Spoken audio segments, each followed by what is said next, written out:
생명의 삶 나눔식 속으로 두 번째 시간이죠. 제목을 먼저 함께 보겠습니다. 부르짖는 자의 샘. 포커스 말씀입니다. 하나님은 부르짖어 기도하는 자를 도우시는 사랑의 주님입니다. 아멘. 한 주일 사시면서 하나님 은혜 함께 나눌 성도님 계신가요?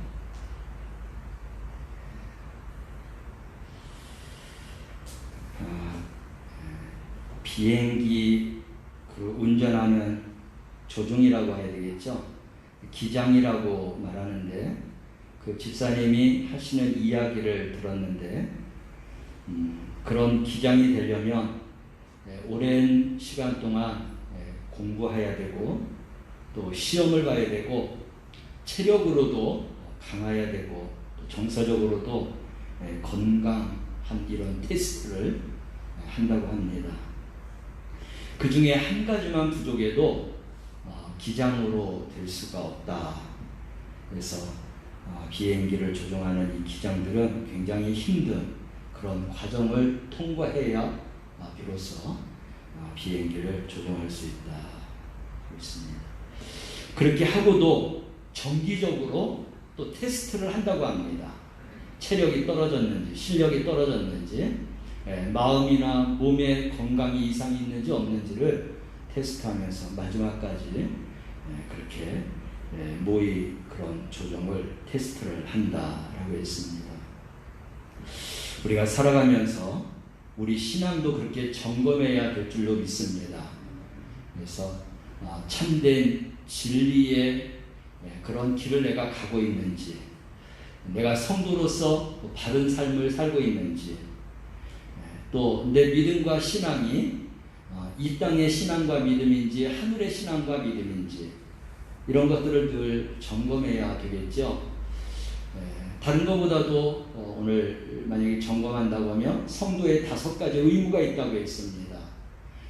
5가지 의무를 항상 돌아가야 돼요. 나를 테스트해야 됩니다. 나는 지금 이 믿음 생활을 잘하고 있는지. 이건 하나님께서 성경을 통해서 하나님의 자녀라면 이 5가지를 잘해야 하나님의 자녀답다라고 말할 수 있다는 것입니다. 첫 번째가 뭐죠? 예배이죠. 예배. 적어놓으세요. 저도 이거를 암기하기 위해서 계속 학생 때서부터 지금까지 적습니다. 저도 이거를 한 1, 2년 깜빡하고 지나가면 순서도 그렇고 막 헷갈릴 때가 있어요. 이거는 나를 위해서, 내 영혼을 위해서, 하나님 앞에 그 믿음을 인정받기 위해서, 하나님 앞에 한 나라의 대통령에게 인정받기 위해서도 아마 우리가 밤새도록 노력할 것입니다. 그렇지만 존귀하신 하나님, 전능하신 하나님 앞에 우리가 그 믿음을 인정받고 칭찬받기 위해서라면 우리는 이 세상에 무엇보다도 더 소중하게 생각해야 한다는 것이죠. 그래서 예배입니다. 예배가 흐트러지면 아무리 내가 신앙이 좋다라고 이야기해도 가장 기본이 되는 것이 안 되어 있기 때문에 내 입으로는 내 믿음과 신앙에 대해서 고백할지 몰라도 어떻게 보면 성경적으로 보면 고개가 절레절레 흔들어질 수 있는 거예요. 예배가 흐트러지고 예배의 그런 소중함을 지키지 못하면 그러면 뭔가 어긋나 있는 것입니다. 두 번째는 뭐예요? 하나님 앞에 10의 1조예요. 모든 것이 다 하나님의 것이에요. 내 것을 내 것이라고 주장할 수 있는 분 계신가요? 이 세상의 모든 것을 누가 만들었다라고, 아무개가 만들었다라고 말할 수 있나요? 모든 게 다 하나님의 것입니다. 하나님의 것을 가지고 내가 살아있는 동안 하나님의 것을 사용하는 거예요. 하나님이 주시는 거예요. 그것을 인정하라고 11조를 하나님 앞에 드리라는 겁니다. 그래서 우리에게 물질을 요구하는 게 아니라 이 모든 것이 하나님의 것인데 이 모든 것을 나에게 주셨는데 내가 남의 농토를 경작을 해도 몇 분의 몇을 주인에게 띄워주는 것처럼 하나님 앞에 10개 중에서 하나를 띄워드리며 하나님이 해주셨고 하나님이 허락해 주셨고 하나님이 축복해 주셨고 이 고백을 우리가 잊어버리지 않기 위해서 그래서 우리에게 10의 1조 예물 생활을 하라고 하는 것이죠. 또 세 번째는 뭐죠? 말씀이에요. 말씀. 이 말씀은 우리 생명입니다. 말씀을 알아야 내 생명을 지킬 수가 있어요. 그래서 이 말씀을 내 영혼의 양식으로, 우리가 밥 안 먹고 며칠을 버팅길 수 있을지 모르겠어요. 40일 금식하는 사람도 있고, 인도에 가보면은 밥도 안 먹고 사는 사람들도 있다고 그래요. 그런 특별한 사람 몇 명 빼놓고는 보통 사람들은 열흘 이상, 20일 이상, 또 30일 이상 굶으면 아마 생명이 지장이 있을 것입니다. 우리 영혼도 마찬가지예요. 하나님의 양식을 먹지 않으면 우리 영혼이 그만큼 죽었다는 거예요. 하나님 말씀하고 내가 멀어져 있다. 하나님 말씀이 내 가까이 있지 않다. 내 손에 있지 않다. 내 마음에 있지 않다. 나는 그만큼 헐벗은 자인 것입니다. 또 네 번째는 뭐죠? 기도입니다. 기도. 이 하나님 말씀에 능력을 힘입으려면 기도하는 자에게 하나님이 말씀의 능력을 주시는 줄로 믿으시길 바랍니다. 준다라는 것은 응답하겠다는 거예요.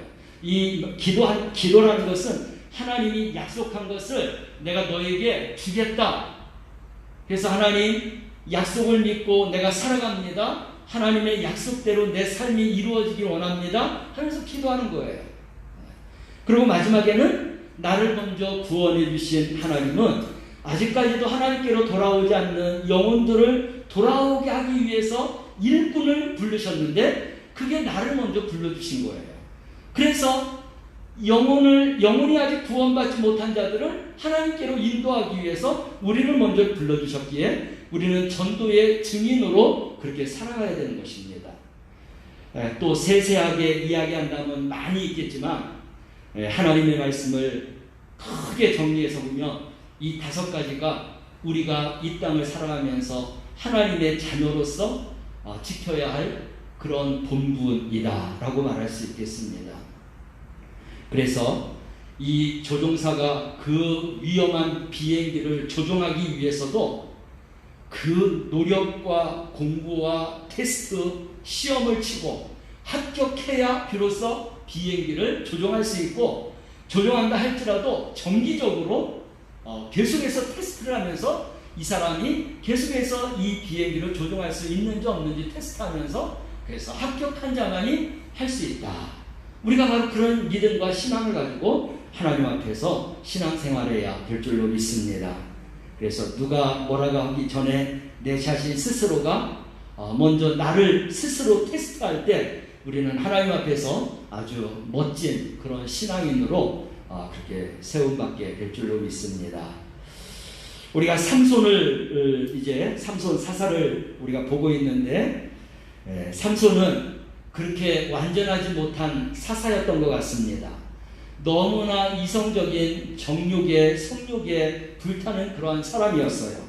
그래서 사사로 세워졌지만 정말 하나님의 이름을 부끄럽게 하는 그런 사사와 같이 생활하는 것을 볼 수가 있습니다. 우리가 하나님의 자녀라고 말하지만 그리스도인이라고 말하지만 바른 생활하지 못하면 사람들로 인하여서 비춰지는 나의 모습이 부끄러울 수밖에 없습니다. 그래서 사사를 보면서 나는 이러한 모습이 아닌가라는 것을 돌아보아야 하겠죠. 오늘 읽은 말씀을 통해서 우리 배경 이야기를 읽으면서 다시 한번 내용을 생각합니다. 삼손은 나실인, 즉 하나님의 구별된 자로 살아야 했습니다. 하지만 그의 행적을 보면 연약한 인간의 모습이 고스란히 담겨 있습니다. 문란한 사생활로 부도덕한 모습을 보이기도 하고 어리석게 속아 넘어가기도 합니다. 또 초인적인 능력으로 이방 족속을 물리치다가도 목이 말라 죽겠다며 인간적인 연약함을 보여주기도 합니다. 그러나 이 같은 삼손의 행적에 빠지지 않는 것이 있습니다. 여호와의 영이 삼손에게 갑자기 임하시며 바로 하나님의 도우심과 능력입니다. 본문은 한 사람의 초인적인 영담이 아닌 하나님의 능력과 섭리를 보여줍니다. 아마 인간적인 삼손을 생각한다고 하면 우리가 부끄러워서 삼손에 대해서 말할 수 없을 것 같아요. 저도 우리 기독교와 우리 감리교 대한 것을 우리 성도들에게 이야기하지 못하는 것 중에 하나가 너무나 부끄러운 게 많아요. 내 자신도 부끄럽고 우리 그리스도인들도 부끄럽지만 우리 그리스도인들의 대표라고 하는 그러한 사람들의 삶도 너무나 부끄럽다는 것이죠. 삼손이 바로 하나님의 사사로 부름받았는데 너무나 부끄러운 생활을 하는 것입니다. 그래서 정말 인간 삼손에 대해서 이야기하라고 하면 안 하고 싶어요. 그러나 하나님이 그런 존재도 하나님의 사사로 사용하기에 우리가 하나님의 말씀을 또 이제 읽어나가면서 본문이기에 이렇게 말씀을 또 전하게 된다라고 하겠습니다. 이 삼손은 하나님이 세우셨어요. 태어나기 전부터 그를 나실인으로 그렇게 이제 불렀습니다. 그래서 구별된 생활을 해야 했던 것이죠. 구별된 생활을 하지 못했기 때문에 부끄러운 것입니다. 그래서 삼손을 하나님이 이스라엘의 사사로 선택한 그 이유와 목적을 우리가 먼저 알아야 돼요. 왜 삼손을 택했다고 했죠? 이스라엘이 먼저 사사들은 이스라엘 백성들의 영적인 문제를 이끌어가야 했습니다. 근데 영적인 문제를 이끌어가는 게 아니라 그들에게 왕은 없었지만 그 사사들이 왕과 같은 그런 권세를 누리기에 급급하고 바빴습니다. 그래서 자기들의 자녀가 남자가 30명이고 딸이 30명이고 남자 30명은 이방인의 여인들과 결혼하게 하고 자기의 딸들은 또 이방인의 남자들하고 결혼하게 하고 그렇게 해서 문란한 정말 하나님의 선민임에도 불구하고 선민답지 않게 그렇게 살아가는 그런 사사 그런 것이 하나님 앞에 죄였던 것이죠. 그리고 또한 사사는 아들이 30명에 또 그 손자들이 40명이었습니다. 그러면 교육을 잘 시켜서 어디에 있든지 기둥처럼 좀 빛과 소금과 같이 그런 생활을 할 수 있도록 잘 가르치고 그리고 교육하고 그리고 또 이제 훈계하고 그래야 되는데 그들에게 어린 낙이 하나씩 주어서 명예와 권세욕을 가지고 살아가도록 했습니다. 그래서 그냥 형제들이 나눠 타는 게 아니라 70명의 자녀가 있으면 그 70명의 자녀가 각각 하나씩 그 나귀를 그 나라는 큰 나귀가 아니라 어린 나귀이지 않습니까?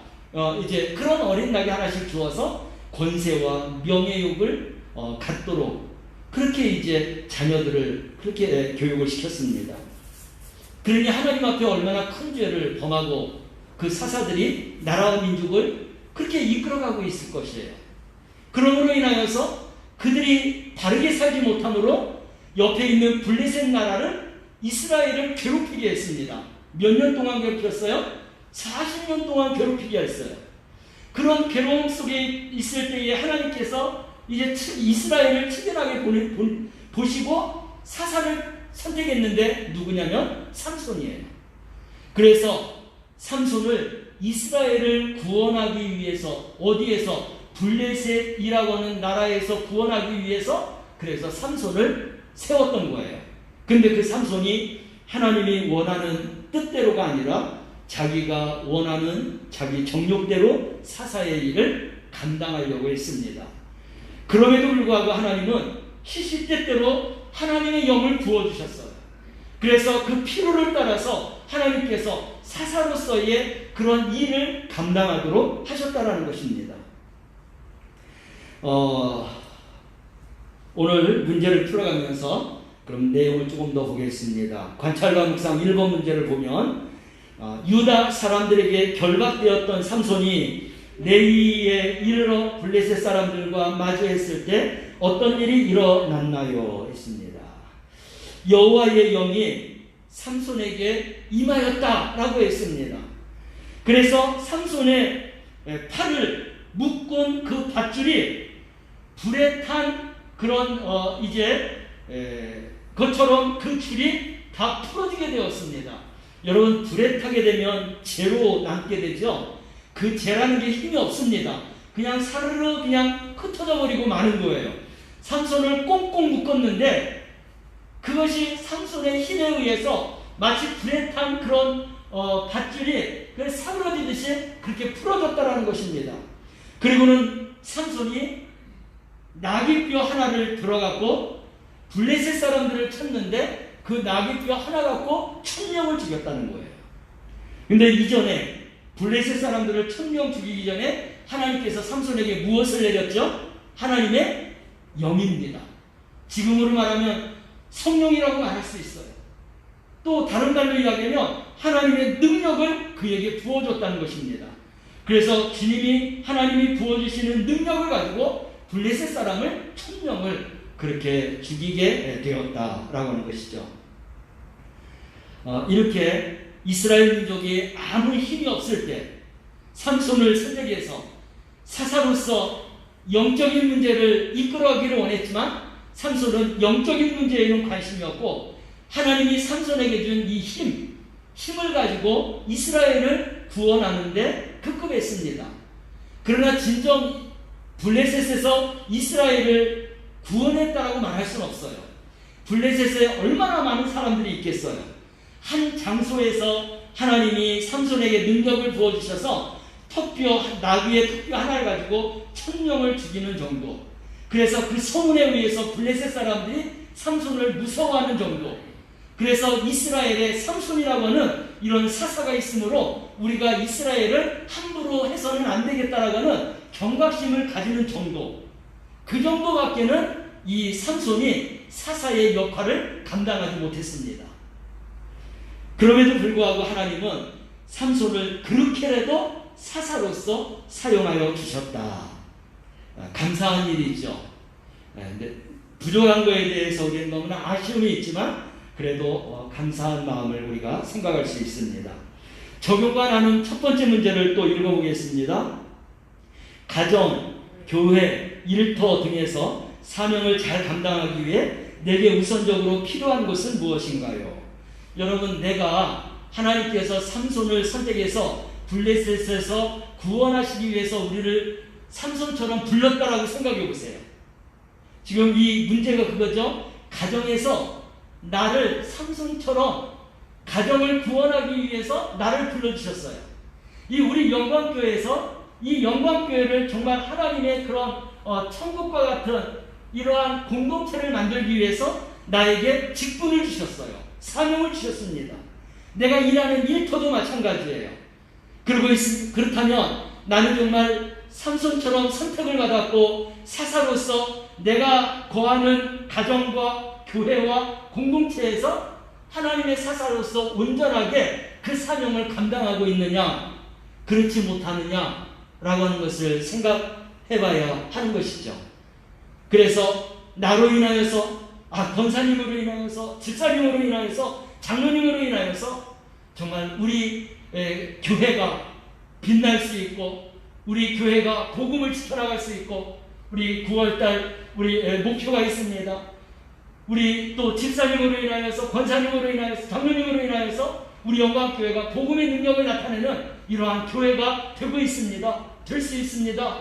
라고 하는 그런 말들을 듣고 우리가 신앙생활하고 있느냐.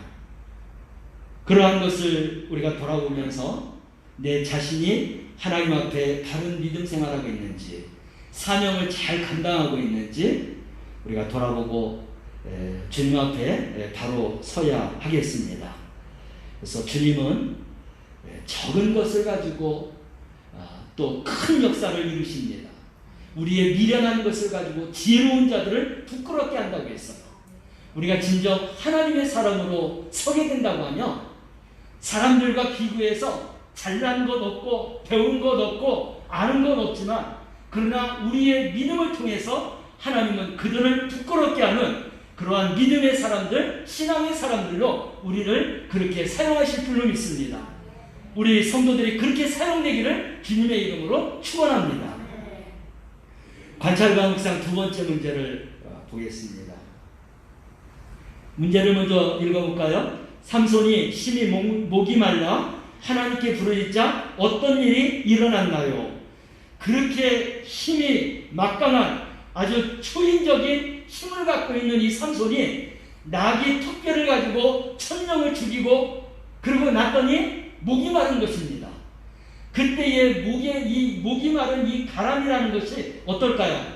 성경에서도 표현했지만 죽을 것 같은 그런 목의 마름을 이 삼손이 이제 지금 느끼고 있는 것입니다. 그래서 삼손이 부르짖었다고 했어요. 하나님을 부르짖었다고 했습니다. 내가 지금 이 지경이 되었습니다. 그럴 만도 하지 않겠어요? 아무리 초인적인 인간이라 할지라도 사람이라 할지라도 천명을 상대해서 그렇게 싸우고 난 후에 얼마나 그 갈증이 나겠습니까? 그래서 죽을 것 같으니까 하나님 앞에 부르짖었다고 했습니다. 그렇게 보잘것없는 삼손인 것 같았지만 그래도 하나님이 사용하는 당신의 그런 백성이며 사사였기 때문에 그 부르짖음을 하나님이 응답하여 주셨다라고 하는 것입니다. 그래서 18절 19절 말씀을 보면 하나님이 레위에 있는 한 우묵한 곳에서 물이 솟아나게 했다고 했습니다. 그래서 삼손이 그 물을 마시고 회복하였다. 너무나 정말 이 기가 막힌 이런 사건 앞에서 그가 그곳 이름을 지었죠. 엔학 고레다라고 하는 이러한 이름을 지었습니다. 그렇게 하나님의 사람들이 하나님 앞에 정말 목이 말라 가라고 죽을 정도와 같은 그런 심정을 가지고 있을 때 부르짖으면 하나님께서 응답하여 주신다라고 하는 것입니다. 하나님은 우리의 기도를 응답해 주신다고 했어요. 약속해 주셨어요. 부르짖는 자들에게 내가 응답하겠고 시행하겠고 더 이상 내가 알지 못하는 크고 비밀한 일까지도 보여주신다라고 말씀을 했습니다. 사랑하는 성도 여러분, 우리가 살아가면서 평안하고 형통하게 일이 잘 되기를 위해서 우리가 얼마나 마음의 소망을 가지고 열심히 살아갑니까? 우리는 하나님의 방법을 선택하여 살아가시기를 바랍니다. 이 세상에서도 여러분들이 밤잠 안 자고 정말 그렇게 쉬지 아니하고 일해서 여러분들의 그런 꿈을 이룰 수도 있어요. 그런 꿈을 이야기하는 것보다도 저는 하나님께서 우리에게 주시는 하나님의 꿈, 하나님의 축복의 사람들이 되어 살아가시기를 바랍니다. 그래서 하나님께서 부르짖는 자에게 내가 응답하여 주시고 내가 미처 알지 못하는 크고 비밀한 것까지도 보여주시고 우리에게 건네주시는 이런 축복 안에 살아가는 우리 성도들이 되시기를 바랍니다. 그래서 정말로 내가 하나님 앞에 기도하며 살아가면 느낍니다. 압니다. 하나님께서 내가 구한 것 이상으로 보여주시고 우리에게 건네주시고 또 하나님이 채워주시고 충만케 해주시는 것을 고비고비마다 하나님이 또 채워주시고 그리고 우리의 모든 것을 다 충족해 주시는 그런 하나님이심을 우리가 정말 매 순간마다 경험하고 느끼며 살아갈 수 있는 우리 기도하는 우리 성도들 되시길 바랍니다. 그래서 여러분들은 가정에서 여러분들의 기도의 방이 있을 수 있어요. 그것은 가정과 여러분들의 개인을 위한 기도이지만 여러분들은 교회의 직분을 맡았습니다. 교회의 직분이라는 것은 이 교회에 여러분의 기도의 자리가 있어야 되는 거예요. 내 기도의 자리가 없다라고 하면 하나님 앞에서 하나님의 이 교회, 하나님의 집 앞에서 내 사명을 감당하지 못하는 것입니다. 사랑하는 성도 여러분, 하나님의 교회에 나의 기도의 자리가 있고 그 기도의 자리를 채워서 내가 기도할 수 있는 성도들이 되시길 바랍니다. 가정에서 기도하는 것도 그거를 모르는 것이 아닙니다. 그러나 진정 하나님의 참된 사람이라면 하나님의 교회가 내 가정과 나보다 우선순위라는 것을 먼저 생각하시길 바랍니다. 그리고 여러분들의 기도의 자리를 만들고 기도의 자리를 빚을 마시길 바랍니다. 그 자리를 꼭 채울 수 있는 우리 성도들이 되시기를 주님의 이름으로 축원합니다. 적용과 나눈 문제 두 번째 문제를 보겠습니다. 첫 번째 문제를 함께 읽어볼까요? 성취나 승리를 경험한 후 심한 탈진으로 힘들었던 적은 없나요? 이제 삼손처럼 우리가 그렇게 하나님을 위해서 일하고 난 다음에 완전히 지쳐있고 탈진되어 있을 때가 있지 않느냐라고 하는 것입니다. 우리 역시도 그럴 때 절망하지 말고 실망하지 말고 혹시 내가 하나님의 일을 하고 사람들로부터 인하여서 배척을 당하고 오히려 더 격리를 당하고 한다 할지라도 우리는 담대할 수 있기를 바랍니다. 하나님이 보고 계시는 거예요. 할렐루야. 할렐루야. 아무래도 하나님의 일을 많이 하게 되면 내 그 영향력의 범위가 커지게 됩니다. 그러면 같이 함께 일하며 연합하며 했던 사람들이 서운할 수도 있어요. 나도 하고 싶은데, 내가 하기 전에는 몰랐는데 내가 조금 더 영향력을 크게 해서 일하다가 보니까 그 사람의 그런 범위까지 들어가서 내가 일하게 되므로 그분이 마음의 서운함과 그리고 은혜가 떨어지게 되면 상처를 받게 돼요. 그래서 하나님을 위해서 우리가 함께 일하는데 하나님을 위해서 일하다가 은혜 떨어진 사람들은 마음의 서운함과 상처를 받게 되고 그리고 시기와 질투가 생길 수 있습니다. 그렇게 되면 이제 배척을 당하게 되고 심지어는 욕을 먹을 수도 있습니다. 여러분들 그러한 일들을 많이 경험하신 분들이 있을 거예요. 하나님의 일하다가 내가 괜히 욕먹은, 나는 하나님을 바라고 했는데 그것 때문에 내가 이제 어떤 그런 피해를 본 것처럼 그런 경우도 있을 거예요. 그런다 할지라도 우리는 물론 함께 연합하여서 같이 일할 수 있으면 좋겠지만 하다가 보면 그렇지 못할 때가 참 많습니다. 그럼에도 불구하고 실망과 좌절하지 말고 절망하지 말고 더 담대하고 하나님을 믿고 하나님이 주시는 능력 안에 우리가 살아갈 수 있길 바라고, 이미 그런 것들을 경험하신 분들은 이제 일할 때 함께 말 한 번만 건네면 되거든요. 우리 이번에 함께 일합시다. 알겠어? 하면은 좋고 안 하면 할 수 없고, 그렇다고 해서 내가 일을 축소하고 또 지난번처럼 또 그런 일이 생길까봐 하나님의 일을 하다가 주춤하고 손을 놓아버리면 누구 손해예요? 내 손해가 되는 거예요. 하나님 주시는 은혜와 성령의 감동을 소멸하게 되는 것입니다. 그러므로 하나님의 나라가 그만큼 더 이제 축소가 되는 것이죠. 그래서 우리는 끝까지 탈진하지 말고 실망과 좌절하지 말고 하나님의 일을 더 크게 감당할 수 있도록, 그리고 좀 더 지혜롭게 좋은 방법을 우리가 선택하고 또 알아가면서 함께하고, 함께 못한다고 하면 우리가 끝까지 하나님을 위해서 우리가 일할 수 있는 그런 성도들이 되시기를 바랍니다. 하나님은 우리와 함께 하시는 하나님이시라겠습니다. 두 번째 문제를 볼까요? 그러한 상황에서 내가 할 수 있는 최선은 무엇이냐라고 했습니다. 여러분, 모세가 이스라엘 백성들을 이끌다가 이제 그 지도력이 여호수아에게 넘어갔습니다. 여호수아가 감당하기는 너무나 힘들었어요. 그래서 그에게 하나님의 영, 하나님의 강력한 말씀이 부어지지 않으면 여호수아는 이스라엘 백성들을 인도해 나갈, 지도해 나갈 그런 힘과 능력과 지도력이 세워지기가 어려웠습니다. 그래서 하나님께서 주신 말씀이 뭐예요? 우리가 여호수아 1장 말씀을 가보면 하나님이 계속해서 여호수아에게 주는 말씀이 있어요. 되풀이해서 3번씩이나 준 말씀이 뭐냐면 강하고 담대하라, 두려워하지 말라, 놀라지 말라, 내가 어디로 가든지 내 하나님 여호와가 너와 함께 하시느니라 했어요. 이 말씀을 3번씩이나 주었다니까요. 우리가 하나님의 일하기 위해서, 하나님이 나에게 주어진 이 일을 하기 위해서는 우리가 어떤 말씀을 받아야 되냐면 하나님이 오늘 주신 말씀, 이 말씀을 받고 일해야 되는 것입니다.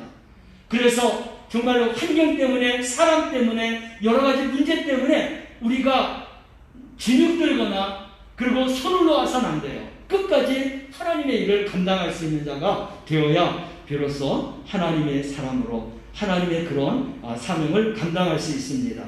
강한 그리고 담대한 성도들이 되시길 바랍니다. 두려워하지 말고 놀라지 마시길 바랍니다. 어딜 가든지 하나님께서 우리와 함께 하심을 믿고 그 함께 하시는 믿음 안에서 하나님의 일을 감당하는 귀한 사명자, 직분자들이 되시기를 주님의 이름으로 축원합니다. 오늘 말씀 다시 읽으면서 함께 정리하겠습니다. 하나님은 택하신 족속, 왕같은 제사장, 거룩한 나라, 그분의 소유된 백성을 결코 홀로 두지 않으십니다. 우리와 항상 함께 하시는 하나님은 광야에 길을 내시고 사막에 강을 만드시는 분입니다. 결박당한 자에게 자유를 주시고 배고픈 자를 먹이시고 목마른 자에게 솟아나는 샘물이 되어 주십니다. 맞서 싸워야 할 대적과 어려운 상황이 눈앞에 있을 때 성도는 먼저 하나님 앞에 나아가야 합니다. 삼손에게 능력의 원천은 여호와의 영이 임한 것이며 하나님께 부르짖는 그의 간구는 응답되었습니다. 하나님은 우리의 영원한 구원자이십니다. 아멘. 베드로전서 2장 9절 말씀은 우리가 절대 잊지 말아야 해요.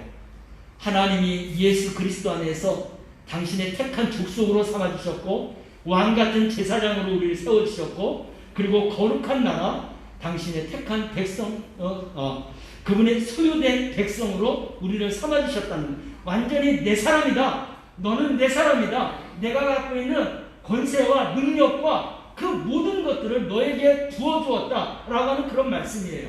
얼마나 축복된 말씀입니까? 우리는 이거를 지켜 살아가야 되는 거예요. 하나님이 기뻐하시는 것입니다.